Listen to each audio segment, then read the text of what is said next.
Dedi, ərzəni geri götürməsən. Evini yüzünü düşüp yandıracağım. Ev sahibisinin evi, bizim evi mi? Buranı yok, haş buranı ben tanımıyorum. Buranın evidir, neydi bilmiyorum. Ben dedi, nəvələrimi öldüreceğim, doğrayacağım, öldüreceğim, doğrayacağım. Sizin nəyinizdir, nəyə görə eləyib ki onu? Benim heç nəyim deyil, elə düşmənçiliyə görə. Düşmənçiliyə niyə məni polisə veribsin? Niyə polisə veribsin? Tamam, siz buraya gelip Siz giden bura adam gəlib idi. gedən idi. Ey, Bəs deyirlər bura qonşular deyir, gelip giden adam idi. mən gəlməmişəm, bəlkə kimlərsə səhv salırlar, qadan al. Mən iş adamıyım, işləyirəm, gelib sorta da bilirsin. Hər gün saat 10-da işdə oluram, 11-də də çıxıram. Boğazınıza o bıçaqla, bıçaq yarası boğazınıza. Bəli, bəli. Bəs əlinizi kim eləyir? Hamısını oynayın, hamısını. Hamısını. Aranızda mübahisə düşdü yoxsa necə? Demirəm dedi, ərzə verməyəsən.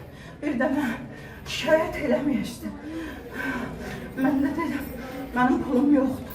Yoxdur mənim pulum. Sənə verməyə mənim pulum yoxdur. Sizə nəyə görə pul istəyirdi ki? Hər dəfə, o dəfə də pul istəmək üstündə bıçaqlamışdı. Məni baxmadılar, baxmadılar. Baxmadı, işi məhkəməyə keçirdilər. Güya, amma keçirdilər, baxardılar.